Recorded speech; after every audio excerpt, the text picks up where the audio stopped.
कालवे पूर्ण झाले, गावागावांमध्ये पाणी पोहोचतंय, काय आनंद आणि राहिलेलं काम कधी पूर्ण होत आहे? नाही, सर्वात प्रथम माननीय मुख्यमंत्री फडणवीस साहेबांच्या नेतृत्वाखाली या निळवंड्याचं काम मला खरी गती मिळाली आणि स्वर्गीय पितर साहेबांनी देखील फार मोठं सहकार्य केलं. आज या दोघांच्याही प्रयत्नातून जे दिवस या परिसरामध्ये पाहायला मिळाले, निळवंड्याच्या लाभ क्षेत्रामध्ये पाहायला मिळाले, प्रत्येक ठिकाणी पाणी पोचलेलं आहे. आम्ही त्या ठिकाणी पीडीएनचा प्रयोग केला, त्या पीडीएनचा प्रयोग देखील यशस्वी झाला. माननीय जलसंपदा मंत्री विखे पाटील साहेबांच्या माध्यमातून जे काही कामं मागच्या 3 महिन्यामध्ये 4 महिन्यामध्ये मंत्री झाल्यानंतर करण्यात आले, त्यामध्ये आम्ही यशस्वी झालो आणि जे उद्दिष्ट आपला होता तो आता कुठंतरी पूर्ण होताना आपल्याला पाहायला मिळतोय. हे एक आनंदाचा क्षण या परिसरातल्या गावांसाठी आहे, या लोकांसाठी आहे आणि मला वाटतं की भविष्य कालावधीमध्ये हा सगळा भाग देखील आपण बागायत करण्यामध्ये यशस्वी होऊ. संगमनेरचे आमदार बाळासाहेब थोरात खरं तर 40 वर्ष सत्तेत होते, मात्र धरणाचं काम पूर्ण होऊ शकलं नाही. आता मात्र ते स्वतःला जलनायक म्हणून घेतात. नाही, आता विषय असा आहे की शेवटी आपण स्वतःची प्रतिमा जाहिरातीद्वारे काय निर्माण करतो यापेक्षा जनतेच्या मनामध्ये काय जाहिरात प्रतिमा तयार होते याला महत्त्व असतं. आज तुम्ही पहा, विधानसभा झाल्यानंतर देखील अवघ्या 6 महिन्यामध्ये आपल्याला हा विभागाची जबाबदारी मिळाल्यावर आपण ही जबाबदारी झटकली नाही की निवडणूक संपली आहे, आता काही फरक पडत नाही. आम्ही तेवढ्याच तत्परतेने कामाला लागलो, तेवढ्याच प्रत्येक भागामध्ये पाणी देण्याचा प्रयत्न सुरू केला. कारण की विधानसभा किंबहुना लोकसभा ही 5 वर्षाची प्रक्रिया आहे आणि आश्वासनावर राजकारण होऊ शकत नाही. लोक प्रश्न विचारायला शिकले, सोशल मीडियावर अवेअरनेस झालेला आहे आणि म्हणून दुर्दैवाने जे लोकप्रतिनिधी ज्यांना प्रश्न विचारले जातात आणि त्याचं उत्तर जर तुमच्याकडे नसेल तर मग त्यांना त्याचं खामियाजा मला वाटतं की भोगावा लागतो. आणि संगमनेर विधानसभेमध्ये त्या कालावधीमध्ये जवळपास 70% भाग पाण्यापासून वंचित राहत होता. पाण्याचे टँकर आजही जवळपास एवढ्या महाराष्ट्रामध्ये पाण्याचे टँकर कुठंच नाही, पण संगमनेरमध्ये तरीसुद्धा टँकर चालू आहे. या सगळे या नवीन पिढीला हे मान्य नाही आणि म्हणून त्या भागामध्ये आता लोहारे पहा, आडगाव पहा, तिथं आपण पाणी दिलं आहे. आपण साकूरला उपसा जलसिंचन योजना करतोय. आपण सोनेवाडीची पूरचारी त्या ठिकाणी दुरुस्त करून त्याला 20 कोटी रुपये दिले. तर काम करावं लागतं आणि काम केल्यानंतरच जनता बरोबर राहते. ठीक आहे, तर ते स्वतःला काय म्हणतात किंबहुना काय नाही, आता याच्यावर मी काही टिप्पणी करणार नाही. आता तो भाषणामध्ये सगळं बोलून झालं, आता परत तेच बोलण्यात नाशिक पदवीधरमध्ये सत्यजित तांबेंनी अपक्ष उमेदवारी केली, मात्र भाजपने पाठिंबा दिलेला होता आणि तुम्ही उघडपणे त्यांचं काम केलेलं होतं. आता पुन्हा चर्चा सुरू झाली की ते भाजपमध्ये प्रवेश करतील आणि त्यांनी पण असं म्हटलं की सुजय विखे माझे चांगले मित्र आहेत, मित्राला सोबत घ्या. नाही, मैत्री आपल्या जागेवर आहे. शेवटी हा पक्षाचा निर्णय माननीय मुख्यमंत्री आणि प्रदेश अध्यक्ष महोदयांचा असतो. त्यांनी तो निर्णय घेतल्यावर सगळ्या निर्णयाला बरोबर. आता आम्ही देखील भारतीय जनता पार्टीमध्ये आलो, काही लोकांचा विरोध असू शकला असता त्या काळात, असेलही कदाचित, पण पक्षाने जे योग्य वाटतं तो निर्णय घेतला. आता आम्ही जेव्हा पक्षात नवीन स्वीकारला गेलो असो तेव्हा एखादा व्यक्ती नवीन याला विरोध मी करणं हे संयुक्त दिसत नाही. जे काही होईल ते कालांतराने आपल्याला पाहायला मिळेल. मात्र मी एक गोष्ट आवर्जून सांगतो की जेव्हा जेव्हा मतदारसंघामध्ये आणि संगमनेर तालुक्याच्या जनतेच्या प्रश्नाचा विषय येईल, काही ठराविक राजकारण आमच्या स्थानिक पातळीवर होत राहतं. ते स्थानिक पातळीवरचं राजकारणाला कदाचित पक्षामध्ये जरी असलो किंबहुना पक्षांतर्गत जरी असलो तरी जे निर्णय जनतेच्या हिताचे आहेत ते घेणं आम्ही कधी थांबणार नाही. जे जनतेला पाहिजे किंबहुना ज्या स्थानिक स्वराज्य संस्था किंवा स्थानिक पातळीवरचे संघर्ष असतील राजकारणामध्ये कार्यकर्त्यांमध्ये ते कायम राहणार. आणि म्हणून हे सगळं कसं जमून येणार हे मला माहीत नाही, कसं माननीय मुख्यमंत्री महोदय करून आणतील. कारण की तुम्ही स्वतः पहा की विधानसभेमध्ये माननीय मुख्यमंत्र्यांनी पुढाकार घेऊन देखील अनेक ठिकाणी पक्ष अंतर्गत लोकांनी विरोधी काम केलं.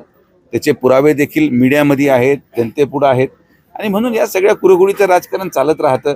तर कसं आलं, कोणी आलं नाही आलं तरी जे राजकारण आमच्या 50 वर्षामध्ये अधोरेखित केलेलं आहे ते राजकारण आम्ही करतच राहणार, त्यामध्ये बदल होणार नाही. सत्यजित तांबेंबरोबर त्यांचे मामा पण येण्याच्या तयारीत आहेत. नाही, आता मामा, पुतणे, काका, भाचे कोणी जरी आलं तरी मी जसं म्हटलो की ज्या गोष्टी आम्हाला वाटतं की समाज हिताच्या आहेत, ज्या गोष्टी संगमनेर तालुक्याच्या जनतेच्या हिताच्या आहेत, ते कोणी आलं काय आणि नाही आलं काय, जे आम्हाला योग्य वाटतं ते आम्ही करत राहणार. वैष्णवी हगवणे प्रकरणामध्ये अजित पवारांना टार्गेट केलं जाते असं वाटतं? नाही, आता हे नाही, हे पूर्ण चुकीचं आहे. अजित दादा एक अतिशय ज्याला म्हणतो भूतपूर्व नेतृत्व आहे आणि एखादा फोटो निघाल्यावर त्या घरी, आता आम्ही देखील अनेक लग्नांमध्ये जातो, अनेक लग्नांमध्ये भेटी देतो. किती लग्नांना ज्यांना भेटी दिल्या त्या ठिकाणी आज मुलं मुली वेगळे झालेले आहेत. प्रत्येक ठिकाणी हे नैसर्गिक प्रक्रिया आहे. दुर्दैव आहे. एका लग्नाला मी गेलो, मी स्टेजवर बसलो होतो, नवरदेवाला पण मुलगी लग्नात रोज पळून गेली, मग काय करणार. तर सामाजिक तेढ असा निर्माण झालेला आहे. हे सगळ्या नैसर्गिक गोष्टी, याच्यामध्ये राजकीय व्यक्तिमत्वाला आणलं नाही पाहिजे. एखाद्या माणसाला एवढं, म्हणजे मला दुर्दैवाने हे जे व्यक्ती आहेत, धागवणे का कोण आहे ते मला माहीत नाही, यांना कोणीच ओळखत नव्हतं. पण आपल्या सगळ्यांच्या आशीर्वादामुळे आज महाराष्ट्रामध्ये एखाद्या आमदाराला मंत्रीची ओळख नाही जेवढी तुम्ही त्याची निर्माण करून ठेवली. हे कृत्य जे आहे ते क्रूर आहे, त्याची शिक्षा त्यांना मिळाली पाहिजे. पण अशा प्रकरणामध्ये राजकीय लोकांना त्याच्यामध्ये घेणं हे चुकीचं असतं. आमच्याबरोबर समोर आलेले लोक कोणी फोटो काढतंय. आता आमच्याबरोबर फोटो काढला गेला की कोणी सांगितलं हा वाळू तस्कर आहे, हा खून करतो, हा 302चा आरोपी आहे. नाही तर याच्यापुढे मग कायदा करावा लागेल की जेवढे आरोपी असतील त्यांनी त्यांच्या कपड्यावर बिल्ला लावला पाहिजे, मी 302 आहे, मी 307 आहे, म्हणजे आम्हाला काहीतरी आयडेंटिफिकेशन झालं पाहिजे. समाजामध्ये चालत असताना लोकप्रतिनिधींना प्रचंड त्रास सहन करावा लागतो आणि आम्ही ते करतो. लग्नाला गेल्यामुळे हे जे काही सगळं अजितदादांच्या बद्दल त्या ठिकाणी थोडंसं काही लोक करायचा प्रयत्न करतात. आता हे जे लोक मीडिया पुढे आहेत, शिवसेना उभाटाचे, जे अजितदादांबद्दल बोलतात, यांना कोणाच्या लग्नाची पत्रिकाच येत नाही, त्यामुळे त्यांना पर्यायच नाही.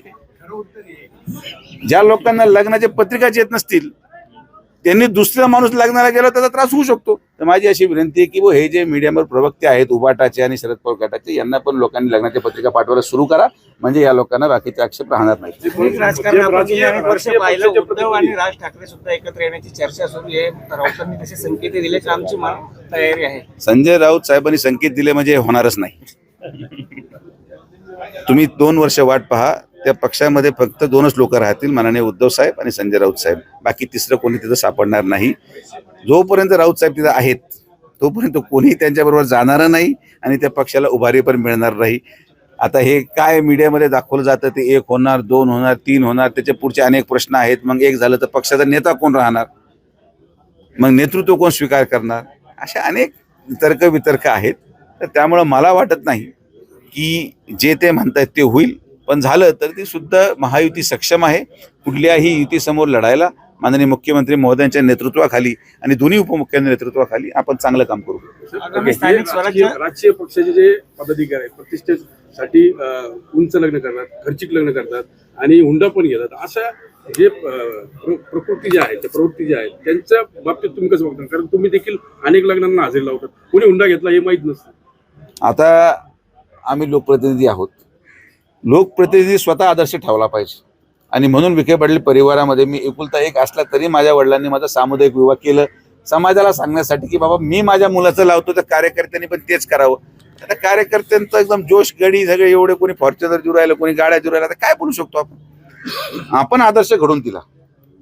जसं आम्ही आदर्श घडवला तसं इतर लोकप्रतिनिधींनी देखील त्यांच्या मुलांचे लग्न सामुदायिक मध्ये जर लावायला सुरू केली तर कुठंतरी कार्यकर्ते बदलतील ही अपेक्षा आपण ठेवली पाहिजे. आणि आता लोकांनी कसं लग्न लावावं हा त्यांचा व्यक्तिगत प्रश्न आहे. अगोदर काय होतं 7-8 पोरं असायचे, त्यामुळे खर्च पेलवायचा नाही. आता प्रत्येक घरामध्ये एक मुलगा, मग ते एकुलता एक करता करता हे सगळा जो गाजाबाजा होऊ राहिला. आता हे भविष्य कालावधीमध्ये हे न थांबणारा विषय आहे. आपण फक्त आवाहन करू शकतो की बाबांनो साधं लग्न लावा. बरं तर साधं लग्नही लावतात म्हणता आम्ही लग्नाचे हे या शाळेला या मंदिराला चेक देतात आणि जेवण मग 1000 रुपये प्लेटचं ठेवतात. मला तर काही कळत नाही. पण आता मग हसू येतं, पण आता करता काय, मत पण मागायचे तर नाही इलाज आपल्याला. आगामी निवडणुकांमध्ये महायुती स्वबळावर लढेल की एकत्रित लढेल, काय नाही. आता स्थानिक मला असं वाटतं की स्थानिक पातळीवरची परिस्थिती आपल्या आपल्या पद्धतीने मला वाटतं सगळे नेते आढावा घेतील. काही ठिकाणी युतीमध्ये लढतील, काही ठिकाणी तिन्ही पक्षाचे खाली कार्यकर्ते सक्षम आहेत, तर काही ठिकाणी मतभेदही होऊ शकतात. पण हा सगळा निर्णय वरिष्ठ पातळीवर केला जाईल. वरिष्ठ पातळीवर निर्णय झाल्यानंतर खरं आदेश दिल्यावर खरं खालचे लोक पण किती पाळणार हा पण एक फार मोठं ज्याला म्हणतो आपण अग्निपरीक्षा आहे. की कार्यकर्ते हे बरेच वर्ष निवडणूक झालेली नाही, प्रत्येकाला झेडपी लढवायची, प्रत्येकाला पंचायत समिती लढवायची. आता आमच्या देखील तालुक्यामध्ये मतदारसंघामध्ये किंवा जिल्ह्यामध्ये अनेक लोक इच्छुक आहेत. प्रत्येकाला तर मीच सदस्य आहे पुढचा, काही लोकांनी भावी जिल्हा परिषद सदस्य, भावी अध्यक्ष असे बोर्ड लावून टाकले. आता हे सगळे फ्लेक्स बोर्ड स्वस्त झालेत, लोक छापायला लागलेत. आणि याच्यामध्ये दोष त्यांचा नाहीये, दोष त्यांचे जे 5 लोक आहेत आजूबाजूला जे रात्रीची सोय पाहतात, हे एवढं चढून देतात माणसाला की पुरता तूचे आणि तूचे, म्हणून हे सगळे प्रॉब्लेम वाढलेत. त्यामुळे हे जे आजूबाजूचे लोकांचे नेते भविष्यात निवडणूक लढू इच्छितात त्यांनी आजूबाजूचे लोक जरा कमी करा, लोकांच्या सांगून घोड्यावर बसू नका, कारण की शेवटी त्याचे फार मोठे अडचणी निर्माण होतात. थँक्यू, धन्यवाद. एबीपी माझा, उघडा डोळे बघा नीट.